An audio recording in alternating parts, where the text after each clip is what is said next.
Bien, a mí me gustaba muchísimo dibujar. Yo pasé la calle cuando ilustraba, me acuerdo, yo cogía las brochas de tinta y dibujaba, les hacía los gatos para la rayuela, les hacía las moñas, porque tenía ese pulso de hacer bien hechita la moña, que es un círculo bien hecho para las canicas. También cogía la tinta y como lienzo el asfalto, hacía retratos a mi manera, por la edad, digamos que de los 8 años. Ya podía hacer perfiles, me acuerdo, que era interesante hacer narices, bocas. Un poco por ahí, nada, se pasé siempre dibujando, aunque mi primera etapa fue la de la lectura. Ahora ya no leo, pero la primera etapa mía fue desde la niñez hasta y adolescencia y parte de la juventud. La lectura, pasaba leyendo. Y tengo dibujos que se han conservado, bueno, un par de dibujos que se han conservado de cuando tenía 5 años, que ya he sido detallista, o sea, le metía mucho detalle a los dibujos. Ya para 5 años eran dibujos que parecían de chicos de 10, porque ya le ponía botoncitos, orejas, pelos, uñas en los personajes que hacía de la edad. Y ya a los 8 años yo ya empecé a copiar directamente. Al inicio fue la imaginación, ¿no? Hasta antes de los 8. Ya después de los 8 empecé a coger periódicos que caían en mis manos. Y sin importar el tema, cualquier tema X cogía y lo que hacía era dibujarlo, interpretarlo en una hoja vieja, por lo general, un periódico, un cuaderno, donde sea. Entonces eran bien interpretados porque justamente guardaba los recortes en donde está el dibujo del periódico y está el dibujo que yo he hecho antes de los 10. Entonces estaba bien interpretado, es un sombreado obviamente básico y todo, pero se nota que ya había ahí un artista, o sea, alguien que podía interpretar, alguien que podía atrapar eso. Ese como sin sentido, porque yo hacía como digo, lo que me asome, una viejita, un hombre. Y después, un poco después de los 10 años, empecé a dibujar, ya ahí empecé con el realismo social. Después de los 10 años, porque me gustaba mucho hacer historietas, y hacía historias, fantasía, mundos de fantasía, llenaba de dibujos lo que cogía, pero metía a la gente del mercado, a la señora Victoria, a la señora Grima, al carnicero, al borracho. Los ponía en mis historias, a veces los ponía como villanos, a veces los ponía como héroes. Entonces, ha estado siempre eso del arte, pero yo no sabía, o sea, obviamente era una habilidad, un talento. Ahí también ya empezó todas esas curiosidades diferentes, como la búsqueda de una paz, a pesar de la temprana edad, una búsqueda de una paz, al alejarme a las montañas, al estar solo, me gustaba alejarme, no sé por qué lo hacía, pero me gustaba alejarme. A veces a pescar, a veces a buscar insectos. Mi sueño siempre fue el hecho de querer ser biólogo, ese era mi sueño, ¿verdad? Un sueño de toda la vida, primero veterinario, luego piscicultor por los peces y luego digo, más completo es la biología. Yo quería ser biólogo, por eso tengo algunas obras con el tema de esto de la biología. Pero bueno, nada de eso se dio. Con el tiempo pasó, yo era el que les hacía los dibujos a mis compañeros de la escuela. Yo era el que les hacía los dibujos a mis compañeros del colegio, a la familia también. Pero hasta ahí nomás, o sea, nunca se pensó que yo podía ser artista, porque uno de los mayores apoyos que tuve fue siempre ese que nunca me faltó un lápiz, al menos desde la niñez. En la marcada condición de pobreza que vivíamos, al menos mi mamá siempre me tenía un lápiz, porque juguetes no habían, pero sí había ese lápiz y esas hojas, por último maltrechas, pero en las cuales se podía plasmar algo, se podía sacar ese algo ahí y que me podía tranquilizar, porque era a pesar de mi timidez, pero era muy inquieto, muchísimo inquieto. Entonces, cuando ya llegamos al tema de la universidad, había que elegir una carrera y yo seguí sociales, entonces con mis compañeros, vamos a derecho, toditos vamos a derecho, entonces nos inscribimos en derecho. Pero mi hermana mayor dijo, oye, pero si tú eres bien talentoso, eres bien bueno para... O sea, ellos, claro, siempre de afuera te ven lo que tú eres, uno de ahí mismo, no, ni idea, ni de lejos nos asoma eso. Dijo, para ver si te inscribirte en artes plásticas. Digo, pero yo sí habrá eso, en primer lugar dije yo, ¿habrá eso? Entonces dijo, sí hay. Yo pensé que eso era muy complicado porque decían que de cada buen porcentaje de gente que estudiaba arte, pocos salían. Le digo, no, muy complicado. Dice, no, tú sí eres bueno para eso. Entonces se movió un poco para inscribirme en el pre-artístico en la UTPL. Y a la vez estuve inscrito en el pre de Derecho, aquí era nacional, los dos. Entonces la UTPL era las mañanas y el pre de Derecho era la tarde. Me inscribieron haciendo un esfuerzo económico, porque la economía siempre ha sido como un talón de Aquiles, y para la época todavía más. Y te estoy hablando de hace más de 25 años, o más de un cuarto de siglo, más o menos. Entonces yo lo que hice fue aprobar ambos pres y de ahí vino la decisión de que qué voy a seguir, o derecho o artes. Entonces dije ya, o sea, ahí ya me di cuenta que yo podía atrapar cosas con la arcilla. Ahí ya me gustó la arcilla, ya. De hecho el preartístico, o sea, lo aprobé, pero así mismo un poco rebelde, así. Lo aprobé con las justas, digamos, pero yo sabía que tenía capacidad. Lo aprobé con las justas porque yo me quedé en supletorios de escultura. Y me quedé en supletorio de dibujo. ¿Y por qué me quedé en el de escultura? Porque fui el único que hizo la mano. O sea, nos pidieron un trabajo de una mano. Yo la modelé a mi manera, pues un chico de 18 años haciendo una mano y que sin haber tenido ningún conocimiento de modelado. Pero no la hice mal. Y había que fundirla en cemento. Mis amigos, la mayoría cogió su mano y se puso, o sea, se sacó el molde. Y entonces el profesor, pues no sé qué pasó, no se dio cuenta de ese detalle. Todos buenas notas, menos yo. Saqué creo 10 se puso. Y dijo, supletorio, el único supletorio de escultura de toda la promoción. Algo bien como chistoso, súper paradójico. Finalmente el supletorio, por suerte lo aprobé al supletorio. Lo mismo pasó que en dibujo tuve muchísimos problemas porque los profesores nos exigían demasiada cantidad de dibujos. Dibujo natural, me acuerdo, se llamaba la materia. Nos exigían muchos dibujos y yo, por simple lógica, por simple sentido común, sabía que hacer muchos dibujos iba a hacer era un trabajo de mala calidad. Entonces yo hacía pocos, pero bien hechos. Esa era mi consigna, digamos. Pedían 100 ojos, yo hacía 5, de 100. Entonces obviamente cuando llevaba los trabajos, yo llevaba 5 bien hechos, que incluso eran vendibles, digamos, si cabe el término.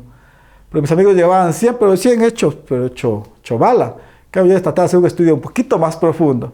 Obviamente yo era como el vago también, y el profesor pues se quedaba viendo 5 y se pedí 100. Digo, pero profe, no se avanza, si esto yo me saqué la madre haciendo.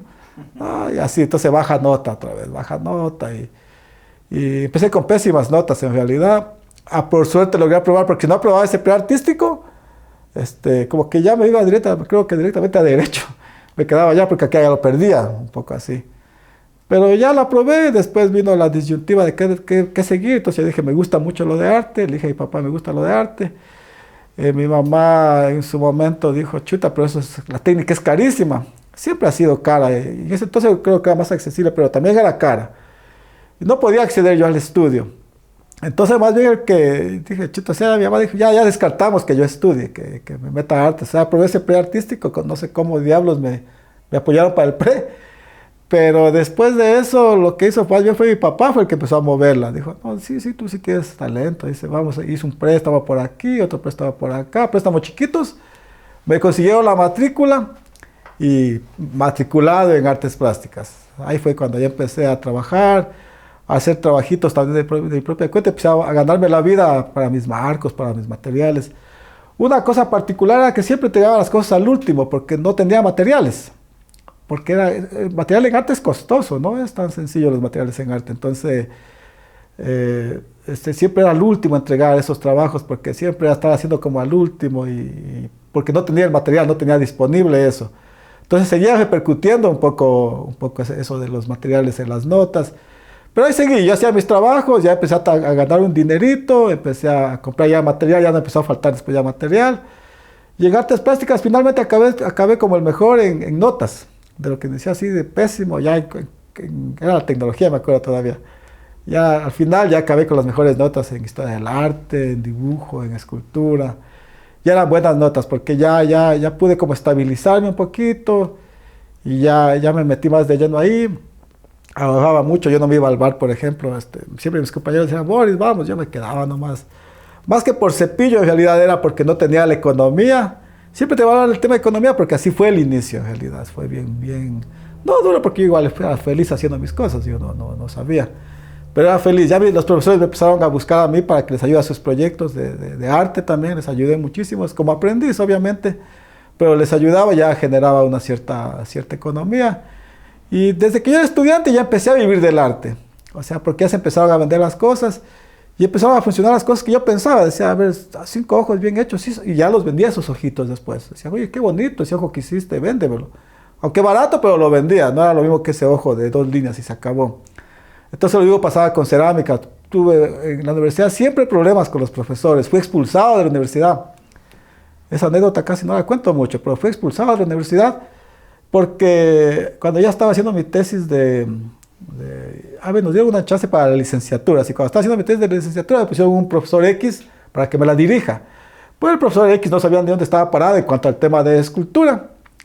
Lo que yo hice fue preguntarle al director de la carrera cuál es la función del director de tesis. Porque digo, me ha puesto este director de tesis, pero todavía conocemos que no sabe nada de lo que yo estoy haciendo. ¿Cómo le voy a pedir asesoría a él si él no sabe? Yo ahí ya tenía en ese entonces ya 21, me parece, 21 años más o menos. Sí, ya tenía un poco más de madurez en el criterio. Entonces, me dice el director, me dice, no, en realidad no cumple ninguna función. Dice, tú haz nomás. Y al final le entrega los trabajos. Yo bien mandado, hice toda la tesis, todos los trabajos.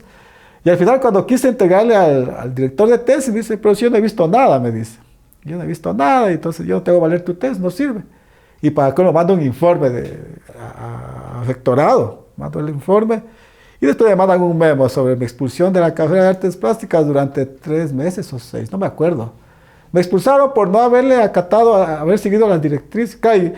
Y si me hubiese dicho el director de la carrera que tengo yo que conversar también con el director de tesis, no me decía problema, yo no tenía problemas, sino que claro, yo solamente pregunté porque yo sí le evitaba al señor, porque tenía una cosa pesada, no lo queríamos mucho y me lo pone en director de tesis de algo que él no conocía, que nunca había hecho. Entonces expulsado, y después yo ya decidí no volver a la carrera de artes. Dije, no, ya no vuelvo, artista no se necesita títulos, eso fue lo que yo dije. Entonces me dediqué a hacer mis cosas aquí. Mi tesis, mi exposición no fue aprobada. Yo hice la exposición en la Casa de la Cultura, la que no fue aprobada, porque como ya estaba todo organizado, pero finalmente no fue aprobada. Pero igual yo la hice a la exposición. Aprobado o no, yo la hice, era arte simplemente. Después yo ya no fui, ya pasó no me acuerdo si fueron 3 meses, creo que fue un trimestre que fui expulsado de toda actividad académica en la universidad, en la UTPL. Entonces, yo ya no fui 4 meses, 5 meses, 6 meses, ya no subí, ya dije, yo ya dejé abandonado eso. Dije, no, yo no necesito un título para salir adelante. Entonces, entre esas cosas me llaman ellos mismos. Dijeron, que ¿por qué no subes y tu tesis, que no sé qué? Le digo, yo ya la hice, pero que no me la aprueben es otra cosa. Y además, ya solté esto, que hubo un malentendido, le digo, porque el director de carrera me dijo que el director de tesis no era tan... Entonces aclaré un poco, dijeron, no, dice, sube. Digo, pero que vuelva a hacer la tesis. Digo, pues tan loco, yo no vuelvo a hacer ni loco, digo, la tesis. Ni loco, ya no, digo, yo no voy a volver a hacer, digo, ¿para quiénes? Yo sabía que esos bandes no. ¿Y para quiénes? Entonces, ahí vino la parte que dijeron, no, dice, entonces, ya el director de tesis dice, entonces solamente haces unas 3 piezas para verte cómo haces. Y él sabía qué estaba haciendo, o sea, ya me conocía bien, pero sé que formalismos. Entonces, claro, y dije, bueno, si es así, pues subo, hago unas 3 piezas expresionistas, las hice en un par de días, y finalmente pude hacer otra exposición, la hice arriba ya en la técnica, para la de tesis final. Entonces ya, ahí fue recién ya aprobado, después de la expulsión, después de los malos entendidos, y después de que pasé un poco ese momento, pero yo siempre un poco me caracterizó la ingenuidad. O sea, como que no me daba cuenta que no importaba que no tenga título, o seguir arte, dimos un poco así como porque te preguntan siempre cómo vas a vivir del arte, cómo vas a... Pero decía, no, o sea, voy a hacer lo que me gusta. Y también tuve el apoyo de mi papá, que siempre decía, haz lo que te gusta, un poco. Y valoraba, aunque traía cualquier cosita, así sea mal hecha, decía, qué chévere, qué bonito. Siempre hubo también ese apoyo, a pesar de todo, había ese apoyo de ellos, de la familia. Un poco es la etapa un poco como acá, estudiantil, y que salí casi con nada más que con un título, pero ahí ya empecé a crearme mis propias herramientas, a querer hacer figura humana, porque me decía todo el mundo que lo que yo hacía estaba mal. Me decían los profesores, me decían los compañeros y me decían los artistas plásticos. Los artistas plásticos decían que lo que yo hago ya eso es de otras épocas, eso es de Kingman, eso es de Guayacay, de Guayasamí, de realismo social, eso ya pasó, ya no está a la moda. Entonces decían eso, mis compañeros en cambio decían, oye, dice, ¿por qué haces niños de la calle? ¿Por qué haces gente pidiendo caridad? Pues, no se ve bonito, decían así, ese tema. Le digo, pero es que lo que me nace hacer ahora.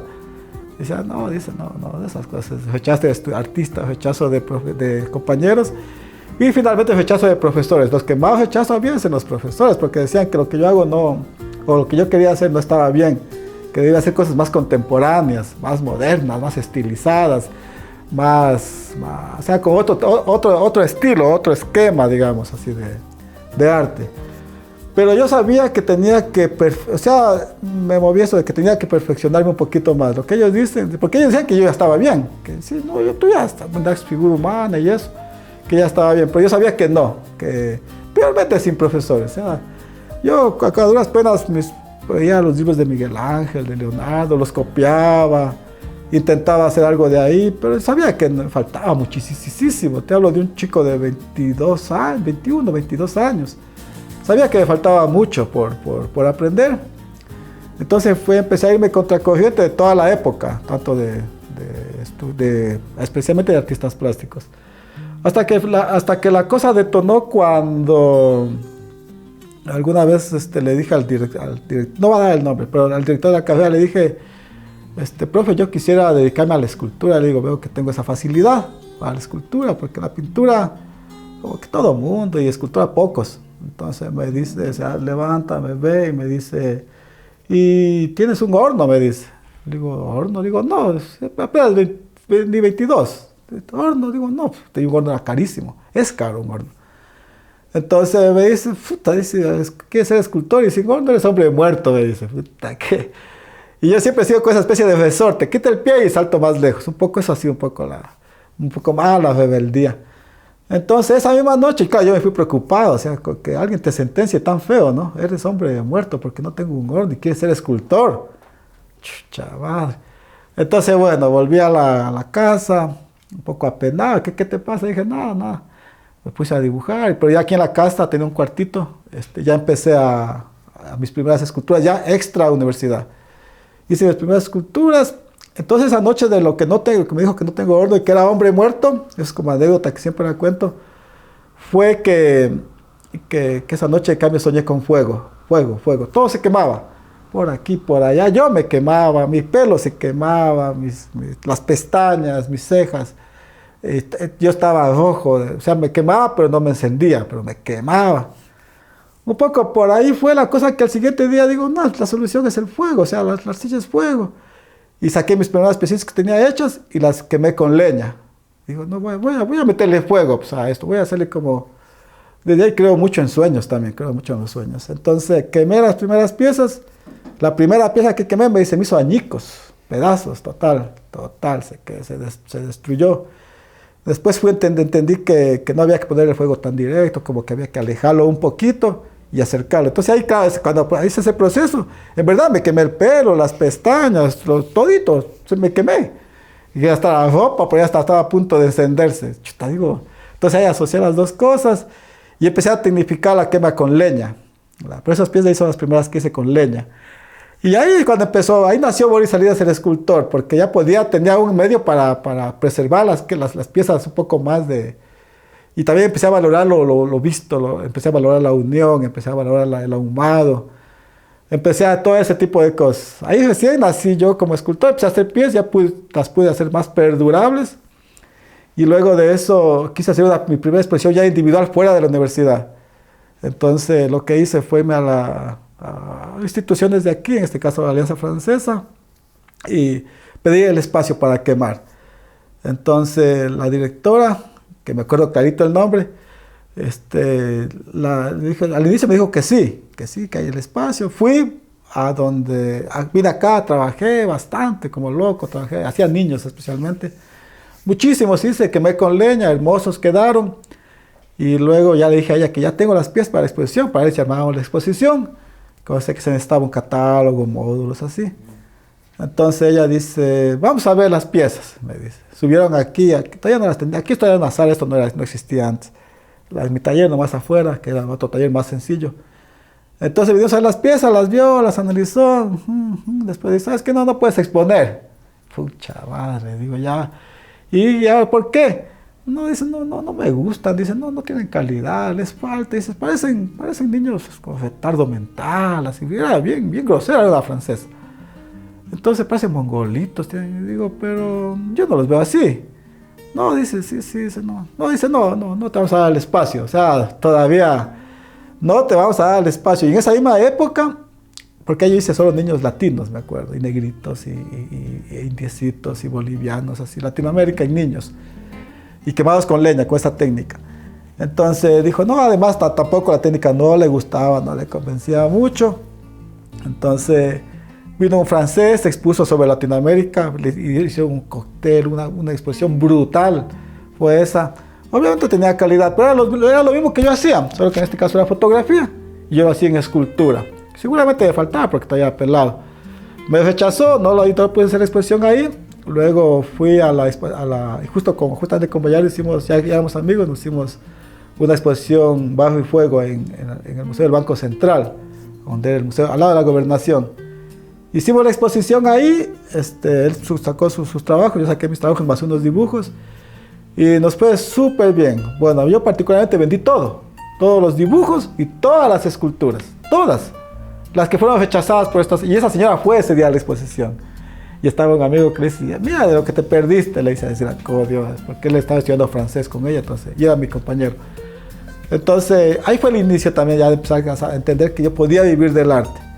Entonces empecé a hacer más esculturas, un tiempo ya me compré el banco de Loja, todo el mundo, se puso como un tema de que no había habido nunca antes esto, y sin embargo de pronto alguien presenta una propuesta y adquirieron. Y tuve la suerte de que se ha adquirido a tal punto que hubo un momento en que ya no tenía que vender, porque la gente venía y quería más esculturas y ya no tenía. Y así hacía.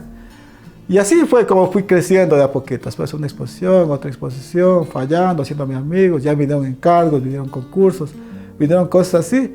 Y fui creciendo de a poquito. O sea, fue desde creo yo, fue el haber perseverado, ¿no? El haber mantenido, a pesar del rechazo. En un inicio siempre fui rechazado por artistas durante, ¿qué será? 10, 15 años, por los artistas plásticos, que veían lo mío como... en el fondo ha sido una amenaza para ellos, porque como que yo era el que ya estaba pegando, como que yo era el que ya estaba viviendo del arte, como que ya salían, hacerse conocer en la época era un poquito más duro, pero para mí fue fácil porque los periódicos de la época siempre me hacían reportajes, entonces salían en el periódico. Porque uno dice ahora, chuta, ¿cómo habrían hecho los de antes si no tenían redes sociales? Pero a nosotros nos ayudó bastante el hecho de que la Crónica, La Hora, El Universo, El Comercio ya se noticiaron un poco, hacían reportajes y como todo el mundo antes leía más, entonces decía, ay, hay un artista y ese tipo de cosas. Un poco por ahí esa primera etapa de mi vida en donde hasta que quemaba con leña. Después vino otra etapa del horno a partir del 2000 sería más o menos que eso no lo he dejado y claro, después se ha ido nutriendo con más cosas.